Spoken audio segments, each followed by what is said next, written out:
자, 오늘 본문 말씀은 예수님께서 마지막 지상생의 마지막 주간 화요일에 오후 무렵에 감람산에서 제자들에게 교훈하신 말씀의 마지막 부분입니다. 그동안 우리 이 감람산 교훈을 살펴봤는데요. 오늘 이 본문 말씀이 사실상 일단 감람산 교훈의 마지막으로 이제 끝을 맺게 됩니다. 그동안 주님께서 말씀하신 이 감람산 교훈은 그 내용 자체도 굉장히 깁니다만은 이것이 25장으로 넘어와서 세 부분으로 나누어졌다고 말씀을 드렸죠. 그래서 첫 번째 내용은 열처녀 비유였습니다. 그리고 두 번째가 달란트 비유였고, 오늘 본문 말씀이 이제 마지막 양과 염소 비유가 되겠습니다.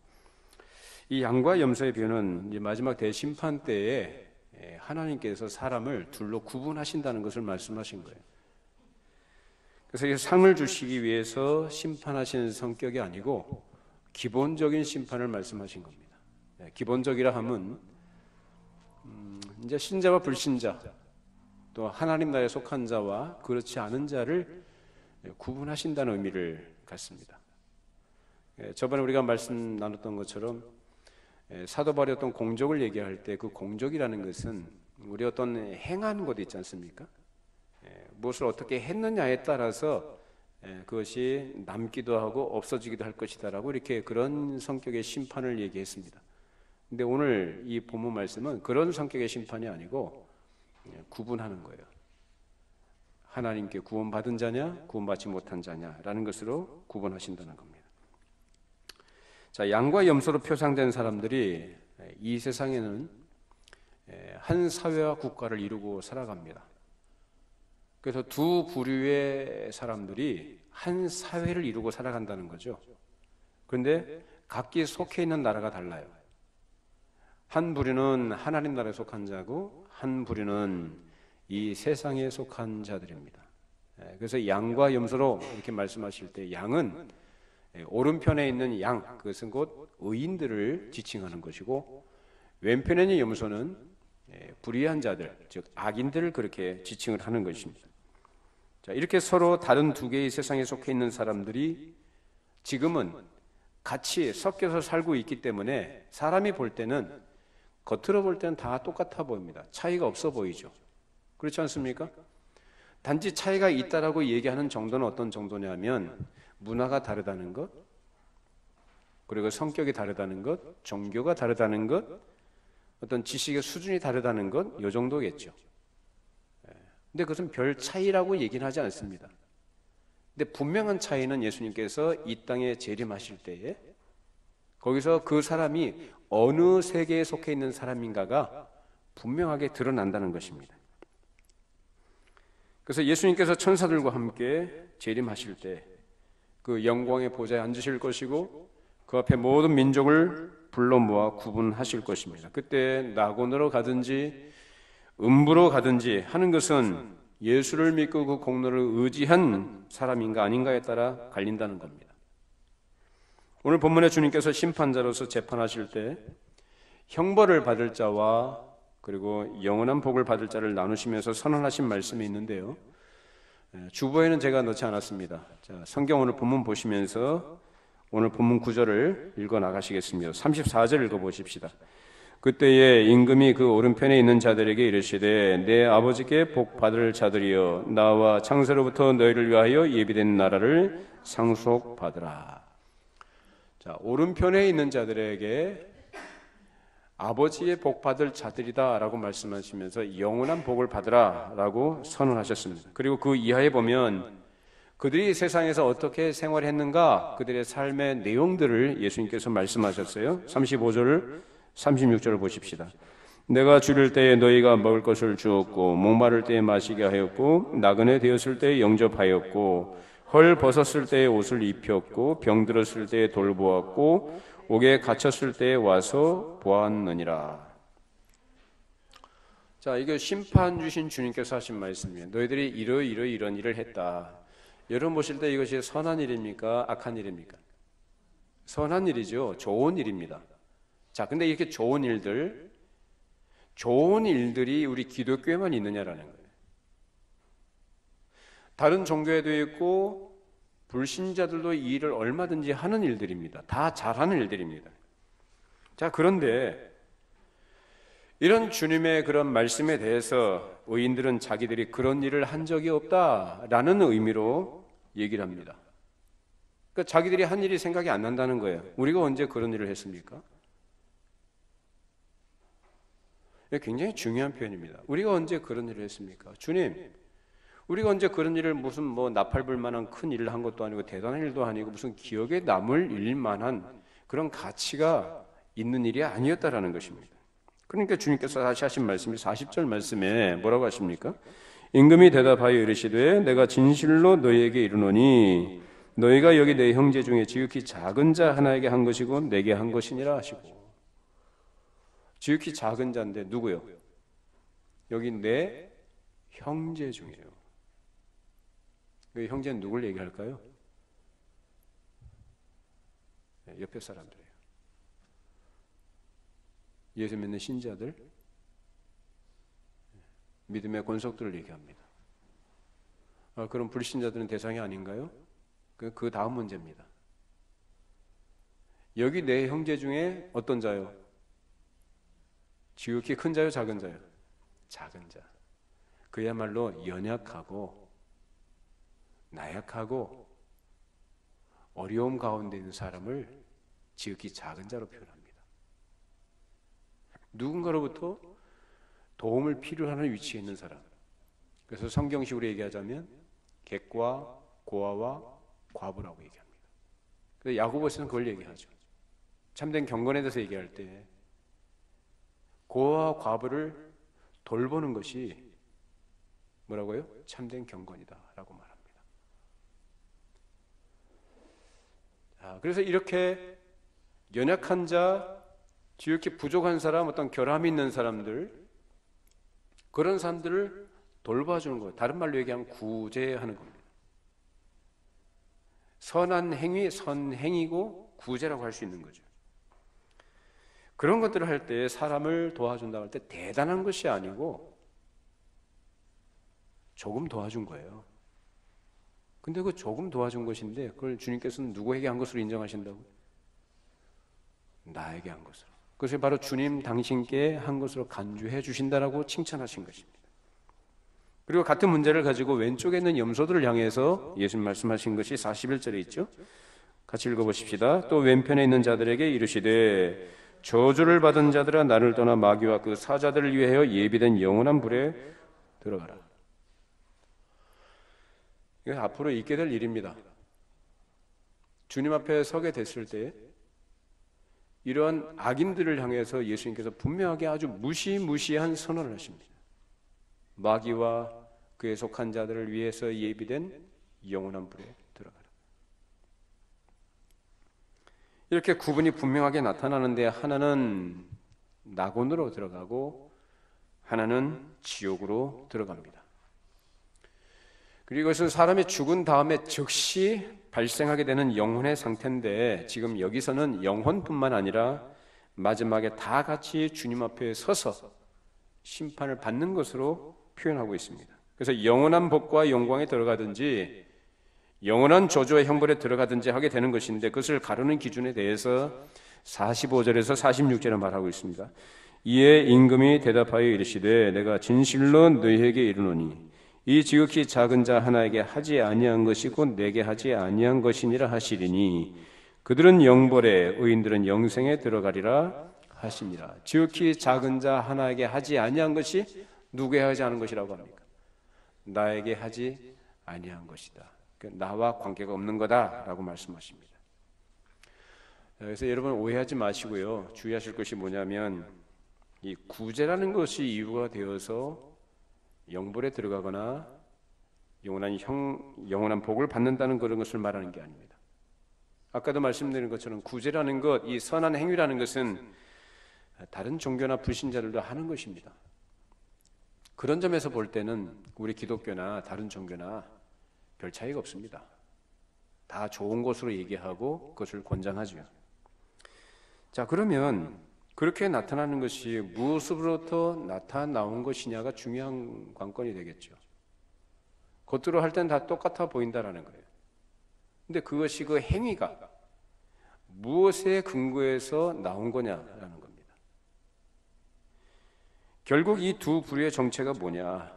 그 정체를 바르게 알아야 한다는 거죠. 그 정체와 실체 때문에 하나는 영원한 복에 들어가는 것이고 하나는 영원한 형벌에 처해지는 것입니다. 자, 그럼 어떤 사람이 구제하는 것을 통해서 자기의 정체를 드러낸다고 할 때에 그걸 우리가 어떻게 판단해낼 수 있느냐라는 거예요.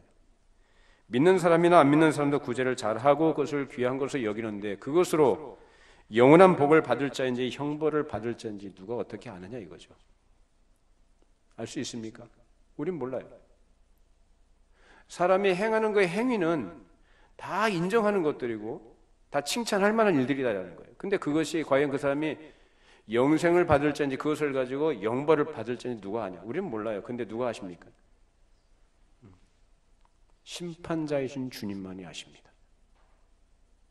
그분은 불의가 없으시고 공평하신 분입니다. 믿으십니까? 공평하게 모든 것을 다 보시고 판단하신 분이 바로 우리 심판주 예수님이신 것입니다.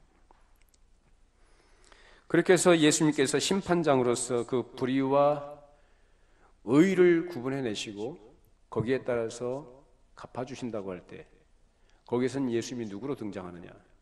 영광의 주로 등장하게 되시는 겁니다. 그래서 주님께서 이 말씀을 제자들에게 하실 때 이 제자들은 거기서 중요한 사실 하나를 깨달았어야 되는 겁니다. 아마 깨달았을 거겠죠. 어떤 것을요? 과연 이 예수님이야말로 만왕의 왕이시고 만주의 주시며 모든 것을 공정하고 정의롭게 심판하시는 주권자 되심을 이들은 깨달았을 것입니다. 이처럼 주님께서 제자들에게 이것을 깨닫게 하심으로써 이제 제자들이 앞으로 살아가게 될 이 세상에서의 어떤 권세나 어떤 환난과 박해가 주어질 때 그런 가운데서도 넉넉히 믿음 안에서 이겨나가도록 하시려는 겁니다. 이제 앞으로 제자들은 자기들의 눈앞에서 예수님께서 당국에서 체포되셔서 결국 로마 군병에 의해서 십자가에 못 박혀 힘없이 돌아가시는 것을 목격하게 될 겁니다. 그런데 제자들이 그 이후로 다 도망가죠. 그들의 생애가 그들을 은혜로 불러주신 그 하나님의 계획과 뜻이 그것으로 틀어지거나 중단되는 게 아닙니다. 결국은 누가 심판자이시다? 지금 말씀하신 주님께서 다시 오셔서 최후의 대심판을 하실 때에 양과 염소로 구분하셔서 주님께 속한 자들은 영원한 영광과 복에 들어가도록 하시고 주님께 속하지 아니한 자들은 영원한 저주와 형벌에 처하도록 하실 것에 대한 믿음을 가지고 거기서 용기를 낼 수 있는 것이고 소망 가운데 믿음의 인내의 경주를 해 나갈 수가 있게 되는 것입니다.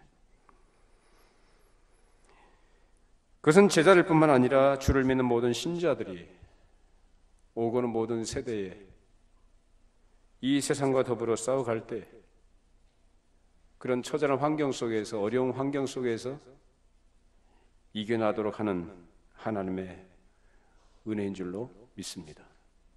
우리가 살고 있는 현실이 그렇지 않습니까?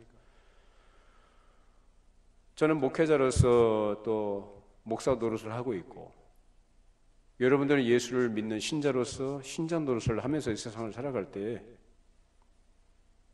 우리가 처해 있는 현실이라는 것이 만만치가 않거든요. 물리적인 환경 자체가 우리가 현재 그런 어려움은 없지만 우리 안에 있는 우리 주변을 둘러싸고 있는 환경들 여러 조건들 속에서 참 늘 피곤합니다. 고단함을 많이 느끼고요. 어떨 땐 지칠 때가 있습니다. 다른 게 아니에요. 누가 나 괴롭히는 거 아니에요. 물리적으로 내 몸에 신체에 위해를 가는 건 아니에요. 아직은. 참 고단하다, 어렵다라는 걸 느낄 때가 참 많습니다. 그럴 때 내가 어디에 속해 있는 자인지 그 나라에 속한 자들에게 또 약속하신 주님의 그날에 이루어질 일들 기억하시면서 힘내시고 이겨나가시기를 바랍니다. 그래서 우리가 생각할 또 한 가지 중요한 문제는 이 대심판의 결과로 드러나는 일이 그렇게 영혼에만 해당되는 것은 아니라는 겁니다. 자, 주보에 보시면 데살로니가전서 4장 14절 17절 말씀 보십시다. 우리가 예수께서 죽으셨다가 다시 살아나심을 믿을진대 이와 같이 예수 안에서 자는 자들도 하나님이 그와 함께 데리고 오시리라. 우리가 주의 말씀으로 너에게 이것을 말하노니 주께서 강림하실 때까지 우리 살아남아 있는 자도 자는 자보다 결코 앞서지 못하리라. 주께서 호령과 천사장의 소리와 하나님의 나팔 소리로 친히 하늘로부터 강림하시리니 그리스도 안에서 죽은 자들이 먼저 일어나고 그 후에 우리 살아남은 자들도 그들과 함께 구름 속으로 끌어올려 공중에서 주를 영접하게 하시리니 그리하여 우리가 항상 주와 함께 있으리라. 부활과 재림에 관한 말씀인데요, 장차 주님께서 재림하실 때에 땅에 있는 신자들이나 이미 그리스도 안에서 잠자는 자들이 다 같이 부르심을 받아서 눈 깜짝할 사이에 신령한 몸을 입게 될 것이고 공중에서 주를 영접하게 될 줄로 믿습니다. 말씀과 같이 될 줄로 믿습니다. 자, 그때 주님을 맞이하고 영접하게 되는 사람들이 누구냐? 바로 양으로 표현된 의인들이에요. 그들이 무슨 구제를 했기 때문이 아니라 그 작은 형제를 보고 측은히 여기는 마음, 그 상태를 드러내게 하는 근원이 어디에서부터 나온 거냐라는 걸 가르치는 겁니다. 그래서 사람이 무슨 선행을 하고 구제를 하고 공로를 쌓았기 때문에 그것이 근거가 되는 것은 전혀 아니라는 거예요. 우리가 아무리 어렵다고 할지라도 우리의 모든 선한 행위를 할지라도 그것은 누더기에 불과한 겁니다. 그걸 가지고 하나님 앞에 설 수 있다라고 생각하시거나 그걸 근거로 삼으시게 되면 그야말로 그것이 불신자죠. 성경 어디에도 그걸 우리의 구원의 근거다 또는 하나님의 은혜를 받을 만한 근거가 된다고 가르치는 데가 한 군데도 없습니다. 우리가 주를 섬기거나 작은 자를 돌보는 것마저도 은혜인 줄로 믿습니다. 은혜입니다. 그걸 강조하는 거예요. 따라서 그리스도인들이 선행을 하는 것은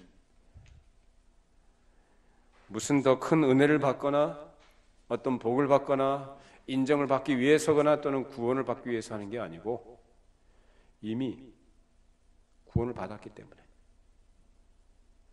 구원받은 하나님의 백성이 됐기 때문에 그 하나님의 백성으로서 행하는 일인 것입니다.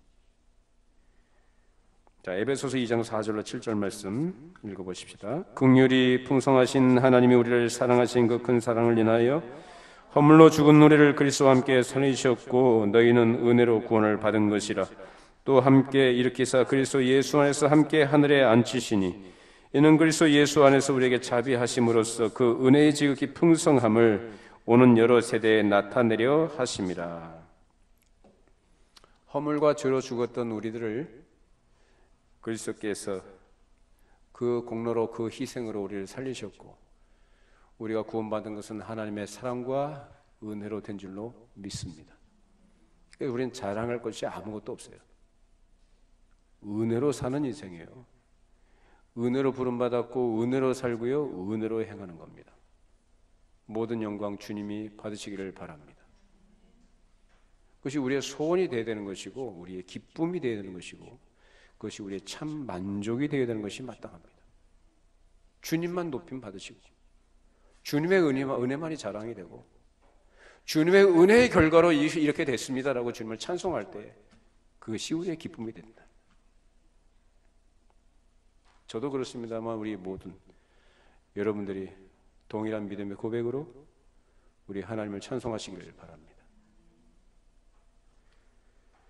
그렇기 때문에 신자들에게 구제란 이미 하나님 나라에 들어간 자요 하나님 나라에 속한 자로 살면서 그 나라에 속한 자임을 나타내는 자연스러운 행위라는 거예요. 모든 일 가운데 그래서 주님의 거룩하심과 영광만이 나타나고 하나님의 은혜만이 자랑되는 그것을 소원하는 것이 그 은혜를 아는 자들이 가져야 될 정당하고 마땅한 자세, 마음의 태도가 되어야 된다는 것입니다. 이 땅에 사는 동안에 우리가 그렇게 하나님 나라에 속한 자임을 나타내며 살아가는데, 그러면 세상에서 그런 우리를 인정해주고 우리를 칭찬해주고 우리가 행하는 것에 따라서 그때 보상을 해주느냐? 그렇지 않습니다. 세상에서는 오히려요, 박해를 받게 돼 있어요. 어려움을 당하게 돼 있고요. 그래서 여러분들 이걸 분명히 하셔야 되는 것이 뭐냐면은 예수를 믿으면 신앙생활 잘하고 신자답게 살면 세상에서 대접을 받는다든지 또 그 안에서 우리가 기대하는 어떤 것들을 누릴 수 있다든지 이런 생각들을 하시는 것을 좀 내려놓으셔야 됩니다. 이걸 내려놓지 않게 되면 자꾸 혼란스러워지는 거예요. 그래서 성경 어느 부분들에 약속되어져 있는 말씀들 하나 한 구절 한 구절을 뽑아다가 말씀은 이런데 왜 내 삶이 이러냐라고 이게 따지게 됩니다. 그걸 뭘 모르는 거죠. 성경을 모르는 거예요.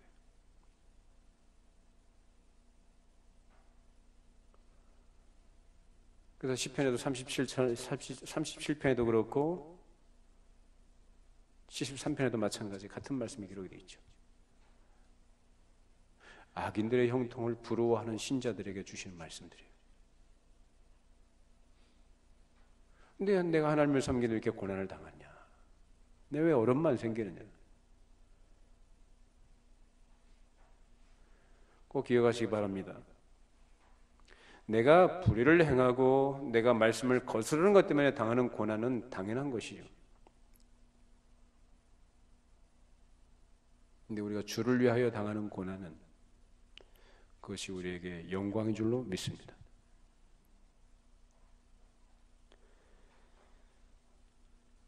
주님께서 재림하실 때까지 우리는 이 땅에서 하나님 나라에 속한 자임을 나타내면서 거기서 고난과 영광을 겸해서 받습니다.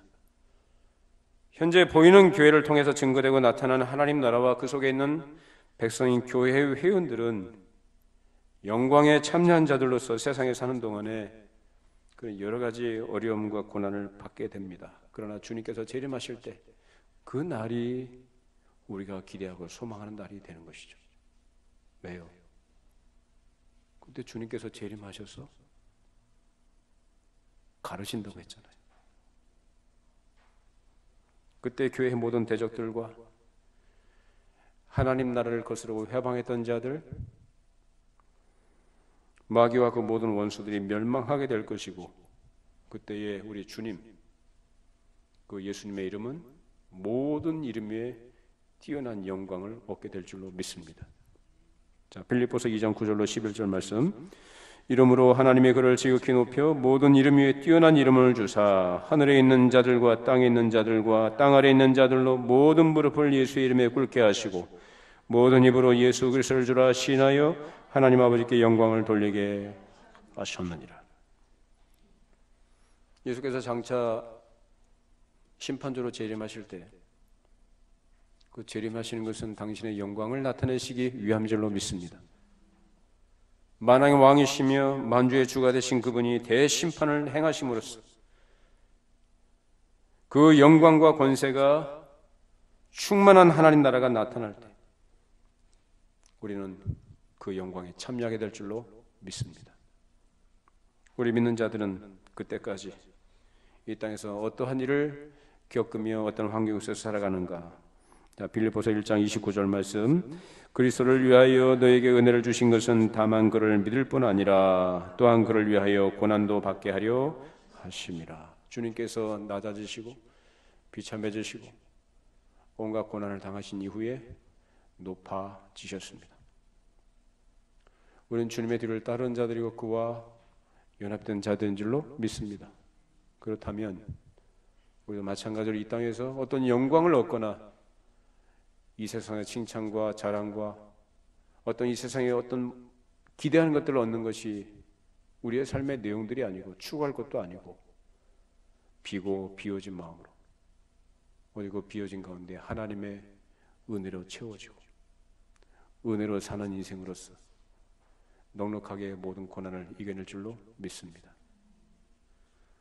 지금 땅 위에서는 우리가 고난을 받지만 그 하나님 나라가 충만한 영광으로 나타날 때 그때는 다시 눈물도 없고 슬픔도 없고 고통도 괴로움도 없는 그야말로 완전한 나라가 될 줄로 믿습니다. 저는 한 번씩 생활하다가 그런 생각도 해봐요. 참 예민하지 않습니까? 우리가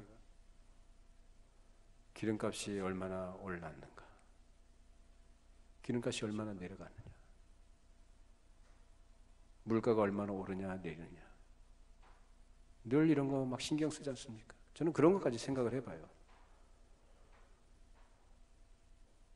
사소해 보지만 사소해 보이는 것들이 우리의 삶의 내용들을 차지한다는 거 아시죠? 몸도 약할 때가 있고 고단할 때가 있고 마음이 몹시 힘겨울 때가 있고 내가 가지고 있던 기대가 무너질 때 그 무너지는 마음, 실망감들, 절망감들, 우울해지는 것들, 내일에 대한 불안감들과 모든 것을 좀 내려놓고 포기하고 싶은 마음이 들 때가 있고 무기력증에 빠질 때가 있고 그럴 때가 있어요. 그게 고난이죠. 그 고통이고 그리고 하나님의 사람으로서 살아가는 데 있어서 겪게 되는 그 모든 일들이 믿음의 싸움의 한 부분들입니다. 우리 주님께서 오시는 그날까지 잘 참고 주님의 위로하심과 힘주심을 늘 구하면서 그 은혜로서 넉넉하게 인내하며 이겨나가시기를 바랍니다.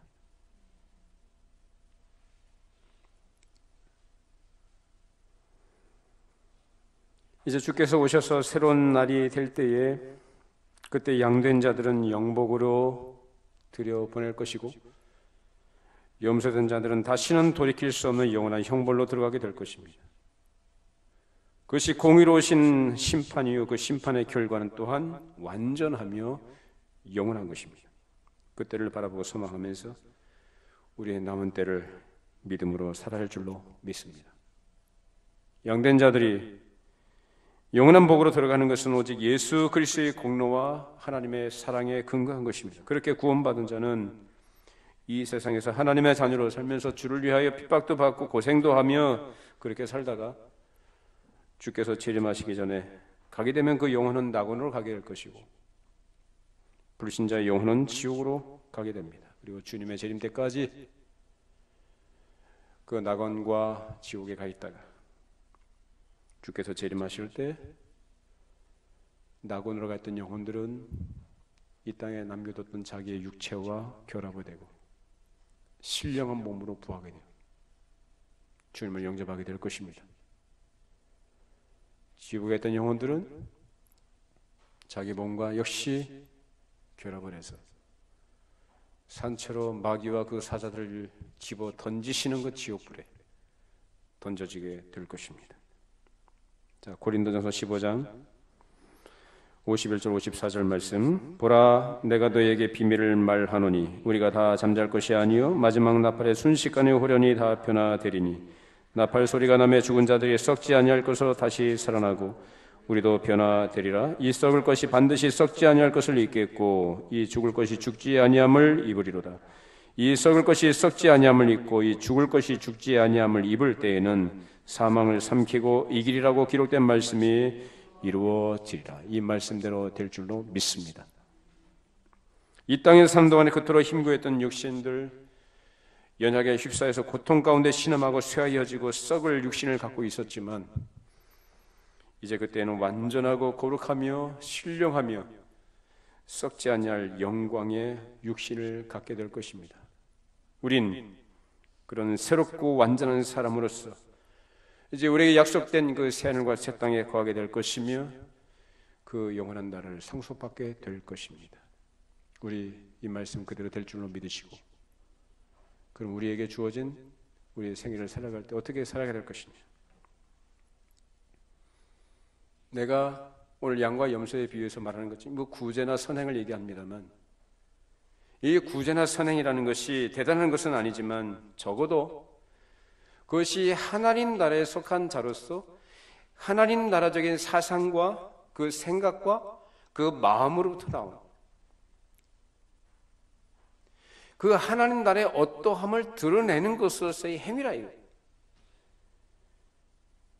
사람이 그것을 행한 것으로서 하나님 나라에 들어가거나 구원받는 게 아니라 이미 하나님의 은혜로 구원받아서 하나님 나라에 속한 자가 되었고 이제 하나님 나라 백성으로 살아갈 때에 이 땅에서 비록 어려움은 있지만 어려움을 견뎌내면서 그 가운데 동일한 어려움 가운데 위치해 있고 나보다도 약한 자들을 돌아볼 때 그것이 누구의 마음을 가지고 하는 거냐? 주님의 마음 가지고 긍휼히 여기고 측은히 여기고 뭔가 좀 도와주고 싶어하고 세워주고 싶어 함께 하고자 하는 마음을 가지고 하는 거예요. 그걸 하나님이 보시고요. 그것이 또한 자기의 믿음의 어떠함을 확인하는 중요한 증거들이 될 것입니다. 여러분 신앙생활 하시면서 하루하루 가는데 2019년도 이제 다 됐네요. 해마다 연말이 되면은 늘 제가 하는 말 똑같은 말 합니다. 아쉬운 해가 저물어 갑니다. 늘 아쉬운 인생이에요. 아쉬울 수밖에 없는 것이 우리의 한계예요. 아쉽다, 모자라다, 결함이 많다, 하고자 했지만 안 됐다, 수고하고 애썼지만 주님 앞에 내놓을 곳이 없다.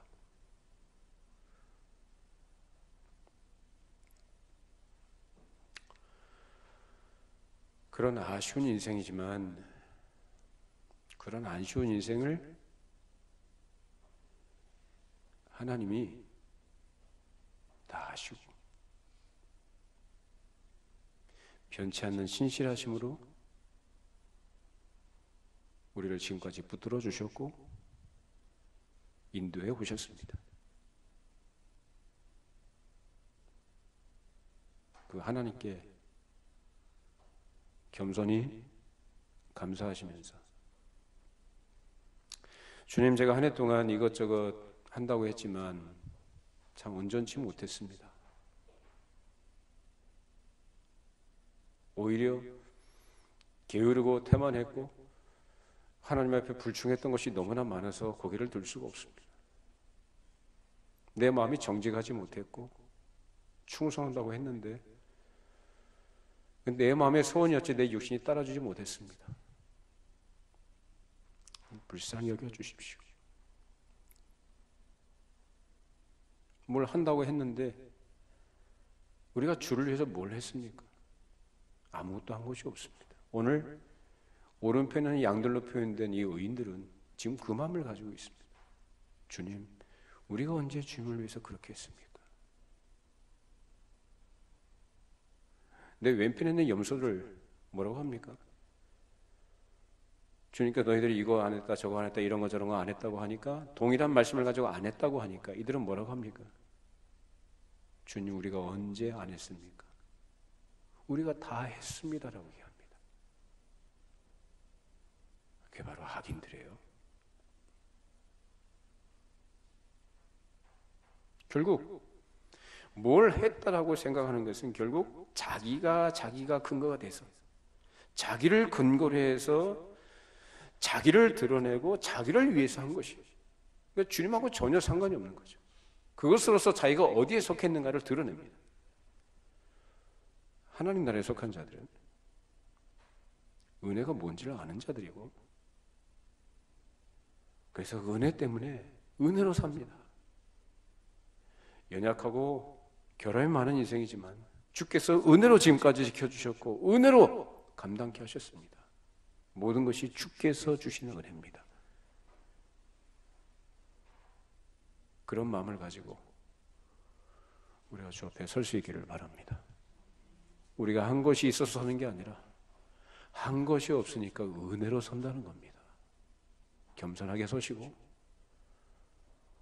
그런 나를 하나님께서 기꺼이 용납하시고 받아주신 것에 감사하시고, 더 겸손히 우리 앞으로 주어질 2020년 새해 이전보다 좀 더 하나님 앞에 낮아진 마음과 참된 믿음으로 하나님 나라 백성답게 믿음의 성숙을 이뤄가시고 하나님께 기쁨을 드리는, 그래서 장차 심판 때 오른쪽의 양으로 구분되어져서 아버지께서 약속하신 영원한 나라를 상속받는 그 영광을 누릴 수 있기를 바랍니다. 기도하십시다. 걸어가시고 자비로우신 하나님 아버지, 미련하고 허물 많은 죄인들을 주께서 그리스도 안에서 기꺼이 용납해 주시고, 우리가 아무것도 한 것이 없음에도 의롭다 인정해 주셔서 하나님 앞에 서게 해주신 이 귀한 은혜를 진심으로 감사를 드립니다. 아무것도 한 것이 없는 무익한 종들을 주께서 그래도 주신 은혜에 힘입어서 발버둥을 치고 살아왔던 것들을 기쁘게 인정해 주시고 잘했다고 칭찬해 주실 그 주님의 인자하심과 자비로우심을 저희들이 기대하며 우리에게 주어진 생애를 이 믿음 안에 거하게 해주시고, 이 하나님 나라의 백성으로서 하나님 나라에 속한 자임을 이 땅에 사는 동안에 은혜로서 우리의 모든 몸으로, 우리의 시간으로, 우리의 모든 주어진 기회들을 하나님의 걸어가심을 나타내는 삶으로 살아갈 수 있도록 성령께서 도와주시고 우리를 바른 길로 인도해 주시옵소서. 하나님 앞에 설 때에 정차 주께서 심판하실 때 결국은 모든 사람들이 둘로 갈라지게 될 터인데, 주님의 은혜와 공로를 의지해서 겸손하게 하나님의 영광만이 우리의 소원이 되어서 그 영광을 위해 수고하고 은혜의 영광을 찬송하며 살아가는 하나님의 백성으로 우리의 삶을 마감케 해주시고,